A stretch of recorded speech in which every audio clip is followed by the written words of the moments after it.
Mamuna wabwinobwino, nyumba ya zipinda zambiri ali nayo, ndalama ndiye sinkhani, maonekedwe ndi abwinonso, ndipo ali ndi zaka zochuluka zopitirira pa msinkhu wa banja, koma banja alibe. Anthuno amatsala ndi mafunso ochuluka akaona choncho, ndipo nsoona zake. Kodi kapena akazi akukukanani, kapena ndikukhwima kuti muli ndi zidzimba, kapena koditu ndi umbombo, kapena tinene kuti injini ndiyozizira?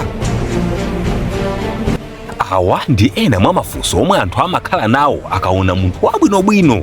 Zibwezi ali nazo koma sakukwatira. Ndipo pano ndikuwuzani chifukwa chenicheni omwe ali ndalama zonse zoyenerera ali nazo zokwatirira sakukwatirira.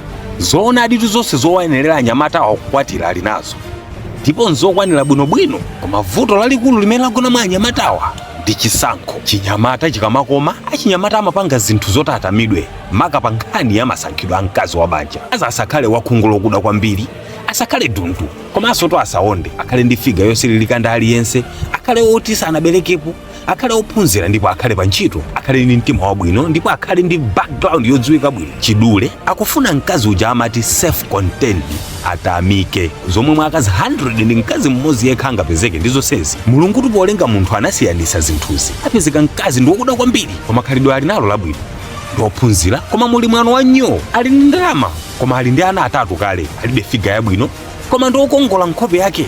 Umene ndiye moyo. Banja ndi chisankho cha moyo wako wonse, ndipo ukayembekezera kuti upeze mkazi wa zonse momo, udziwe m'bale wanga, ifa ikupeza usanalilawe banja. Chachikulu chomwe timayang'ana pa mkazi wa banja ndi mtima ndi khalidwe lake labwino. Zinazo zongofuna kutamika nazo chabe. Chonde abale, kwatirani, khalani ndi ana, yambani kutchedwa bambo. Dziko limakoma ndi family ili.